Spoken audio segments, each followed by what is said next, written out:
Reduction of complex integration into real integration. First, I recall the statement of the theorem again.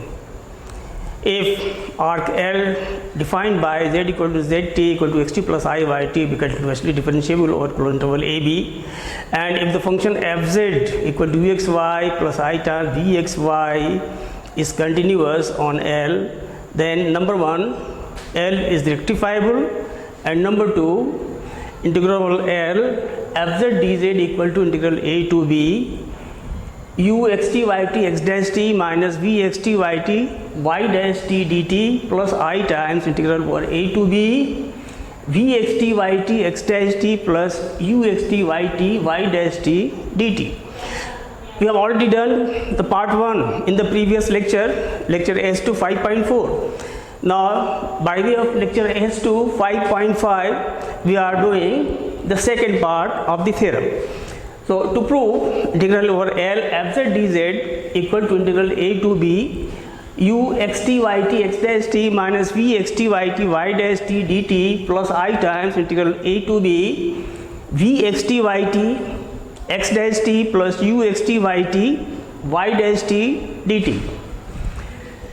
We consider the sum. This is the previous reference.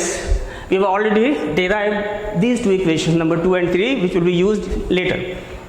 We consider the sum S equal to sigma zk minus 1 f xi k, where if xi k is a point on the arc joining zk minus 1 z and zk. Let tau k be the parameter of xi k, where tau k lies in the subinterval tk minus 1 tk. We write fzt equal to u xt yt plus I times v xt yt. This is equal to phi t plus I times psi t. We have supposed that this is phi t plus I psi t, where phi t is equal to u xt yt and psi t is v xt yt. Suppose number 6. Then we have, now we are putting the values of zk and zk minus 1 in this equation.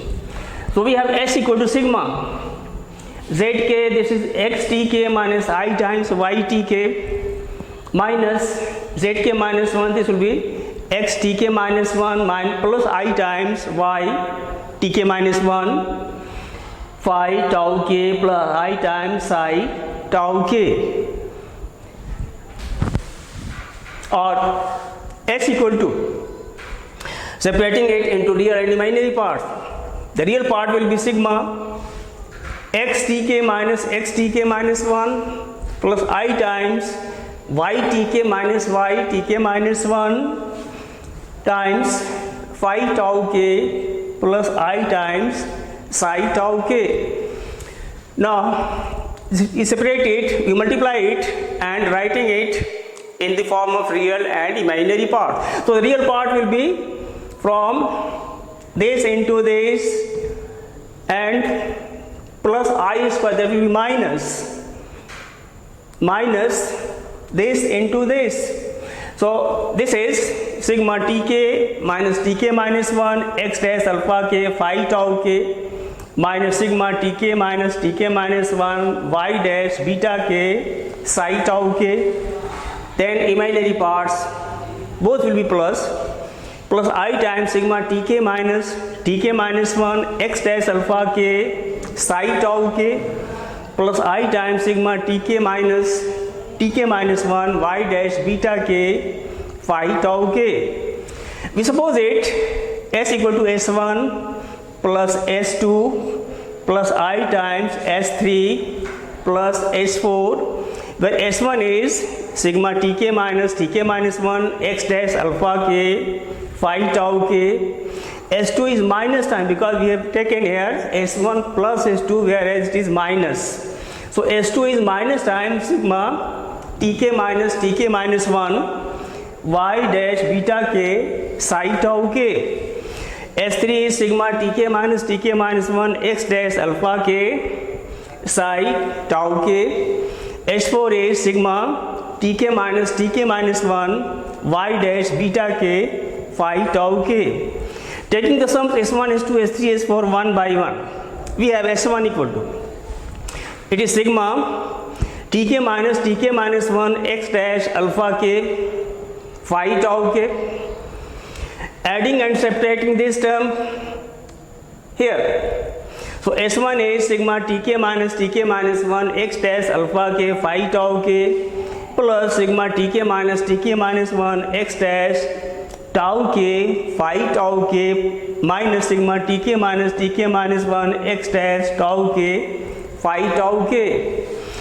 Keeping this as the first term, this will be equal to sigma tk minus 1 x dash tau k phi tau k, and taking it common from these two terms, this will be reduced to sigma tk minus 1 times x dash alpha k minus x dash tau k phi tau k. Suppose equation number 8.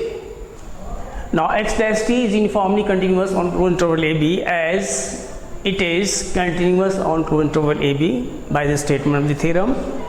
Hence, for a given epsilon, there exists delta greater than 0, such that mod x dash h minus x dash k is less than epsilon whenever mod h minus k is less than delta for hk belonging to closed interval AB.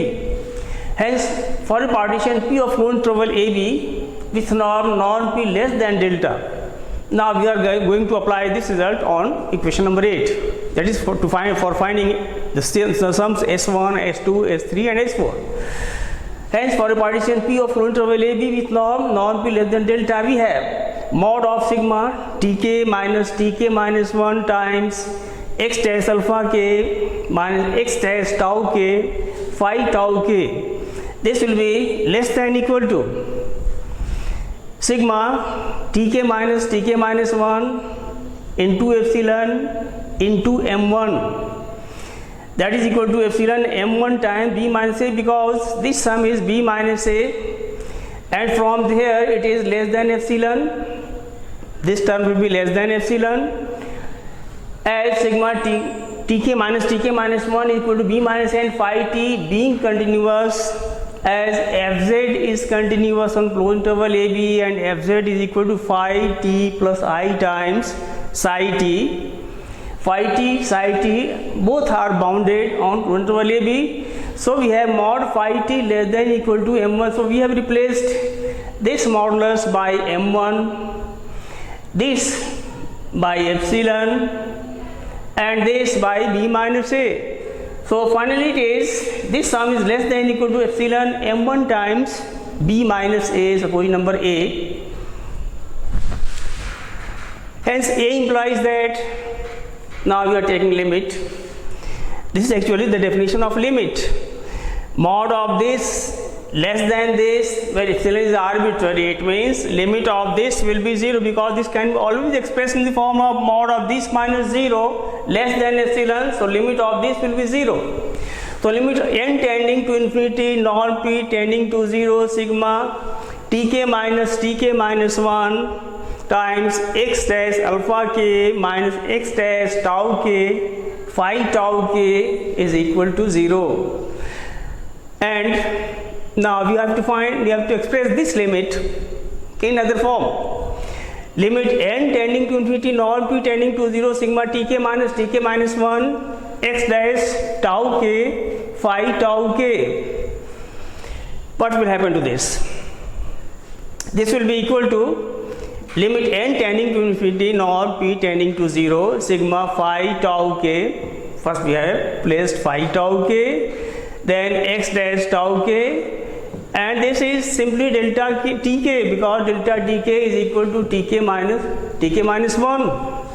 So this is equal to, by definition of Riemann integration, this will be equal to integral a to b phi t x dash t dt, the definition of Riemann integration. So it follows from Riemann integration, this limit will be equal to integral a to b phi t x dash t dt, and this is nothing but limit of S1. So limit of S1 is equal to integral a to b phi t x dash t dt. Similarly, limit of S2 will be equal to minus times integral a to b psi t y dash t dt. Limit of S3 will be integral a to b psi t x dash t dt, and limit of S4 will be equal to integral a to b phi t y dash t dt. Now combining all these values, we see from equation number 7, that S tends to a limit integral a to b phi t x dash t minus psi t y dash t dt plus I times integral a to b psi t x dash t plus phi t y dash t dt. Thus integral over L f z dz will be equal to this integral plus I times this integral. Suppose number 10, putting for phi t and psi t from equation number 6 in equation number 10, we get the required result. So this is the final result. Okay, thank you.